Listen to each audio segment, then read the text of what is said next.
Salam əziz izləyicilər. Bugünkü mövzumuz stress haqqındadır. Stresli vəziyyətlər həyatımızda çox tez-tez olur.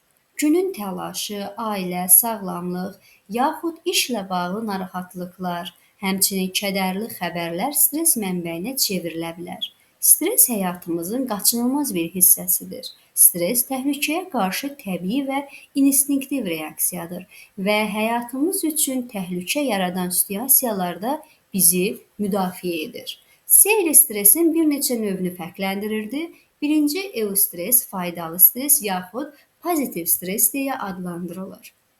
Faydalı stres yüngül stres reaksiyasıdır və işin icrasına müsbət təsir göstərdiyi aşkar olunub. O, psixoloji və fizioloji sayıqlığa və yüksək enerjiyə səbəb olur. Bunlar da öz növbəsində insanların məsələlərin öhdəsindən gəlmək üçün əzmkarlıq qabiliyyətini artıra biləcək motivasiya yaradır. Bu adətən qısa müddətli olur və faydalarını qoruyub saxlamaq üçün bərpa vacibdir. İdmançıların performansını artırmaq üçün onlarda adətən faydalı stres yaradırlar. Növbəti distressdir. Distress isə negativ stres olaraq adlandırılır. Güclü, eləcə də negativ fizioloji, psixoloji və davranışla əlaqəli stres reaksiyalarına səbəb olur və özünün də iki növü var: kəskin stres və xroniki stres. Kəskin stres bir hadisəyə dərhal instinktiv reaksiyadır. Qısa müddətli, tez-tez rast gəlinməyən stres reaksiyasıdır. Sağalma ilə müşayiət olunur. Daha əvvəl qeyd edildiyi kimi, təhlükə ilə üzləşmək üçün çox vacib olan təbii reaksiyadır. O, yüksək enerji, sayıqlıq, aktivlik və həvəs yarada bilər. Müvafiq sağalma ilə müşayiət olunarsa, uzunmüddətli zərərli nəticələri yoxdur. Kəskin stres tez-tez baş verərsə və sağalma az olarsa, bu zaman xroniki stressə çevrilə bilər. Növbəti xroniki stres. Xroniki stres əsasən stresli olmaq kimi adlandırılan, çox az və ya heç bir sağalma müşahidə olunmayan, təkrarlanan yaxud davamlı stres reaksiyasıdır. Xroniki stres fiziki və psixoloji resursların tükənməsinə gətirib çıxarır və uzunmüddətli zərərli nəticələrə səbəb olur. Xroniki stres iki problemin ortaya çıxmasına səbəb olur. İlkin stres amillərinin tələblərini yerinə yetirməklə yanaşı, xroniki stres həm də həll edilməli olan başqa problemə çevrilir. Bundan əlavə, xroniki stres belə deyək, tələblərin öhdəsindən gəlmək qabiliyyətinin azalmasına səbəb olan zərərli bir dövr yaradır. Nəticədə yerinə yetirilməyən tələblər tədricən toplanır, daha sonra insan öz imkanlarını məhdudlaşdıran, qarşılanmamış tələblərin daha da artmasına səbəb olan artan stres vəziyyətini yaşamalı olur. Stres reaksiyası adətən tələb mövcud olduqda və qeydə alındıqda baş verən daxili hadisələrin ardıcıllığı kimi təsvir olunur. Proses ani və sürətli ola və yaxud saniyələr ərzində tamamlana bilər. Tipik ardıcıllıq isə belədir. İlk öncə tələb müşahidə olunur, koqnitiv qiymətləndirmələr baş verir. Qiymətləndirmə tələbin potensial zərər olduğu və şəxsin öz resurslarını üstələməsi qənaətinə gələrsə, növbəti mərhələ meydana gəlir, emosional oyanma baş verir. Emosional reaksiya beynin sahələrini stimullaşdırır. Bu da öz növbəsində bir neçə fizioloji mexanizm aktivləşdirir. Fizioloji reaksiyalar mübarizə, qaçma və ya donub qalma formasında olan psixoloji və davranış təzahürlərini yaradır. Daha sonra rifahı bərpa etmək üçün öhdəsindən gəlmə üsulları nəzərdən keçirilir. Stres fizioloji və psixoloji balanssızlıq vəziyyətidir. Beyin stres hormonlarının ifrazı da daxil olmaqla bir sıra fizioloji reaksiyaları aktivləşdirməklə stresə cavab verir. Onlar da öz növbəsində əzələ daralması, qan təzyiqinin artması, tənəffüs və ürək döyüntülərinin sürətlənməsi kimi digər fizioloji reaksiyaları stimullaşdırır. Qeyd etmək lazımdır ki, stres zamanı immun sisteminin cavab reaksiyası, həzm, böyümə və reproduktiv sistem də daxil olmaqla bir neçə vacib funksiyaya güclü təsir göstərə bilər. Kəskin stress zamanı bu reaksiyalar müvəqqəti xarakter daşıyır və sağalma mərhələsində orqanizm öz normal fəaliyyətini bərpa edir. Lakin insanlar xroniki stress keçirdikdə bu reaksiyalar israrla və fasilə vermədən meydana çıxır. Bədəni zərərli səviyyələrdə stress hormonları ilə doldurur və bu orqanların və ya funksiyaların fizioloji aşınmasına səbəb olur. Buna görə də xroniki stress sağlamlıq üçün təhlükə yaradan stress hesab olunur. Stressi aradan qaldırmaq üçün öhdəsindən gəlmə strategiyaları vardır. Öhdəsindən gəlmə dedikdə şəxsin öz resurslarını üstələməsi və ya tələb qoyulması kimi hesab edilən insan mühit qarşılıqlı əlaqəsinin daxili və xarici tələblərini idarə etmək üçün insanın koqnitiv və davranış səylərini ifadə edir. Öhdəsindən gəlmə strategiyası iki əsas funksiyaya xidmət edir. Birinci, yaşanan stressi azaltmaq, onun fizioloji və psixoloji təsirini azaltmaq və rifahı bərpa etmək. İkinci isə stress amilinin öhdəsindən gəlmək və ya onu idarə etmək. Yəni, stressə səbəb olan situasiya və ya problem bu şəxsin stresli hadisələrinin aspektləri ilə bilavasitə maraqlanması və onu dəyişdirməsini tələb edir. Ümumi strategiyaları bir neçə qrupa bölmək olar. Onlardan birincisi qiymətləndirməyə yönəlmiş strategiyalardır. İnsanları ilkin qiymətləndirmələrinə yenidən baxmağa, stressin həqiqətən də təhlükə, itki və ya zərər olub-olmadığını, yaranmış situasiyanın tələblərinə cavab verməyə imkan verəcək resurslara malik olub-olmadığını yenidən nəzərdən keçirməyə təşviq edir. Bir insanın ilkin qiymətləndirilməsində etdiyi dəyişiklik çox vaxt stressin azalmasına səbəb ola bilər. Proaktiv öhdəsindən gəlmə, potensial stres amillərini qabaqcadan görmək, onların qarşısını almaq və ya təsirlərini məhdudlaşdırmaq üçün əvvəlcədən hərəkət prosesidir. Birinci və ikinci dərəcəli nəzarət strategiyalarımız da vardır. İnsanın qarşılaşdığı birinci dərəcəli olduqda insanın qarşılaşdığı situasiyanı, ətrafındakı mühiti və ya tələbləri dəyişdirməsi nəzərdə tutulur. İkinci dərəcəli nəzarət strategiyası stressin öhdəsindən gəlmək və ya tələbləri ödəmək üçün özünü uyğunlaşdırmaq, inkişaf etdirmək və ya dəyişdirmək daxildir. Daha sonra problem və emosiyaya fokuslanan strategiyalar vardır. Problemə fokuslanan strategiyalar birbaşa stressə təsir edir. Çox güman ki, onlar problemi həll etmək, situasiyanı dəyişdirmək və ya tələbləri praktik şəkildə azaltmaq cəhdlərini əhatə edəcək. Bunlar məlumat toplama, imkanların araşdırılması, planlaşdırma, qərarların qəbul edilməsi, riskin qiymətləndirilməsi, prioritetlərin dəyişdirilməsi və yenidən planlaşdırma, resursların yenidən bölüşdürülməsi, yeni resursların axtarışı, tələblərin yenidən müzakirəsi və bacarıqların inkişaf etdirilməsi kimi strategiyaları əhatə edir.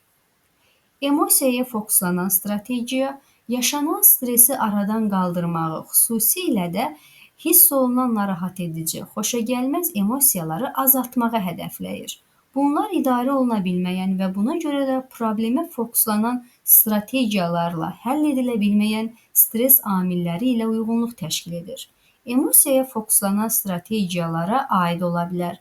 Qəbul etmək, bir nöqteyi nəzərdən yanaşmaq, üzərinə məsuliyyət götürmək, güzəştə getməyə hazır olmaq, həddən artıq çox düşünməkdən çəkinmək, yumordan istifadə etmək, özünə qarşı şəfqətli olmaq, pozitiv düşüncə tərzini və pozitiv çərçivəni qəbul etmək, diqqəti yayındıran hallarla və faydasız şərhlərlə mübarizə aparmaq, sosial müqayisələrdən uzaq durmaq, pozitiv emosiyaları artırmaq, inkişaf etdirici fəaliyyətlərlə məşğul olmaq, kiçik sevindirici halları yaşamaq, uğuru qeyd etmək, gündəlik yazmaq və gülümsəmək. Növbəti gəlir bağlılıq və ayrılma. Bağlılıq strategiyaları stres amili və ya streslə birbaşa və aktiv əlaqələri əhatə edir.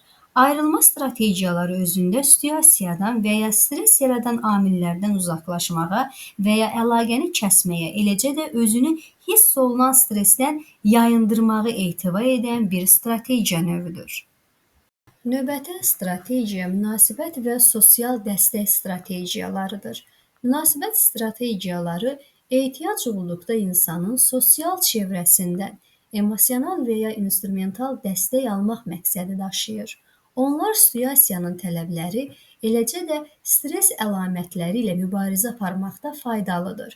Məsələn, emosional və instrumental dəstək axtarmaq, məsləhət, bələdçi və ya perspektiv axtarışda olmaq, başqaları ilə əməkdaşlıq etmək, işləri başqalarına həvalə etmək, münasibətləri inkişaf etdirmək, münasibətlərdə sərhədləri müəyyənləşdirmək, konfliktləri idarə etmək və qeyri-səmimiliyi azaltmaq, bağışlandığını göstərmək, xeyirxahlıq, empatiya və başqalarına kömək etmək. Daha sonra mənaya fokuslanan öhdəsindən gəlmə strategiyası vardır. Stresli vaxtlarda çox vaxt əsas inanclara, fikir, düşüncə və dəyərlərə etiraz bildirilir və onlar sorğulanır. Mənaya fokuslanan strategiyalar insanlara bu suallara cavab verməkdə kömək edə bilər.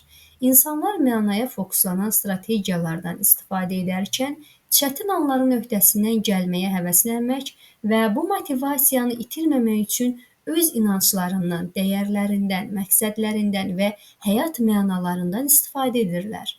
Buna nümunə olaraq insanın həyatının mənası və məqsədi üzərində düşünməsini, vəziyyəti müsbət şəkildə yenidən qiymətləndirməyi və ya fayda əldə etməyi, hədəfləri və ya həyat prioritetlərini yenidən nəzərdən keçirməyi, mənəvi inanclara qayıdışı, dəyərlərin aydınlaşdırılmasını, şəxsin öz həqiqi mənliyi ilə əlaqə yaratmasını, bir etiqadla və ya mənəvi icma yaxud fəaliyyətlə məşğul olmağa kömək göstərmək ola bilər.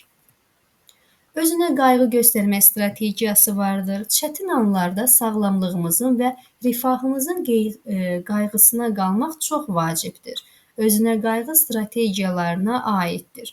Rahatlama texnikaları, nəfəs alma məşqləri, fiziki məşq, şüurluq və digər meditasiya növləri ilə məşğul olmaq, boş vaxtlar və ya mən zamanları təşkil etmək, düşünmək üçün vaxt ayırmaq, təbiətlə təmasda olmaq, əyləncəli fəaliyyətlə məşğul olmaq, sağlam pəhrizə başlamaq, xarici görünüş və yuxu gigiyenasına diqqət yetirmək. Yanaşma və qaçma strategiyaları. Yanaşma strategiyaları arzulanan müsbət nəticəyə və ya həllə nail olmaq məqsədləri daşıyır. Onların stressi və stres amillərini azaltmaqda qaçma strategiyalarından daha təsirli olduğu aşkar edilir. Qaçma strategiyaları neqativ situasiyanın qarşısını almaq və ya onun təsirini azaltmaq məqsədi daşıyır. Adaptiv və adaptiv olmayan öhdəsindən gəlmə strategiyaları vardır. Öhdəsindən gəlmə strategiyaları adaptiv, yəni tələblərin və ya stressin yaxud onların hər ikisinin həllində təsirli və məhsuldardır. Yaxud adaptiv olmayan, yəni səmərəsiz, faydasız və ya hətta uzun müddət ərzində zərərli hesab edilir. Adaptiv öhdəsindən gəlmə strategiyaları stres amillərini idarə edən və stresi effektiv şəkildə azaldan, eyni zamanda rifah və uyğunlaşmanı təşviq edən strategiyalardır. Misal olaraq göstərə bilərik. Həll və emosiyaya fokuslanan strategiyalar, vəziyyətə nəzarət, instrumental və ya emosional dəstək axtarmaq, mənaya fokuslanan öhdəsindən gəlmə strategiyaları, adaptiv öhdəsindən gəlmə strategiyaları qrupuna aiddir. Bunlar yüksək təsirə malik strategiyalar olmaları ilə seçilir. Planlaşdırma, qərar qəbul etmə, yumor və pozitiv yenidən çərçivələməni özündə etibar edir. Onlar psixoloji rifah, daha az depressiya simptomları, dözümlülük, posttravmatik böyümə və ya daha az fiziki stres simptomları ilə əlaqələndirilir. Adaptiv olmayan öhdəsindən gəlmə strategiyaları isə əksinə qısa müddətdə stressi azalda bilər, lakin çox vaxt uzun müddət ərzində rifaha ciddi zərbə vurur. Tədqiqatçılar adaptiv olmayan hesab edilən strategiyalarına qaçma, ayrılma, geri çəkilmə, boyun əymə, təslim olma, inkar etmə, özünü aldatma, dərin düşüncələrə qapılma, aqressiya, diqqəti yayındırma, maddə asılılığı, özünü günahlandırma və mənfi emosiyaları güclü formada büruzə vermə. Bunları adaptiv olmayan öhdəsindən gəlmə strategiyalarına aid edirlər. Bunlar da öz növbəsində depressiya, narahatlıq və asılılıqlarla əlaqələndirilir. Son olaraq onu da qeyd edə bilərik ki, stress sağlamlığa və psixoloji rifaha əhəmiyyətli dərəcədə təsir göstərən çox geniş yayılmış bir prosesdir. Stress əksər fizioloji sistemlərə təsir edir, bir sıra psixoloji və davranış reaksiyalarına səbəb olur, həm də konstruktiv və yaxud zərərli nəticələrə gətirib çıxara bilər. Öhdəsindən gəlmə və stress anlayışları tərifləri baxımından bir-birinə bağlıdır. İnsanlar stresli bir hadisənin öhdəsindən gəldikdə stress amilini və ya stress reaksiyasını yaxud hər ikisini idarə etməyi seçə bilərlər. Hələ ki bu qədər. Diqqətiniz üçün təşəkkür edirəm.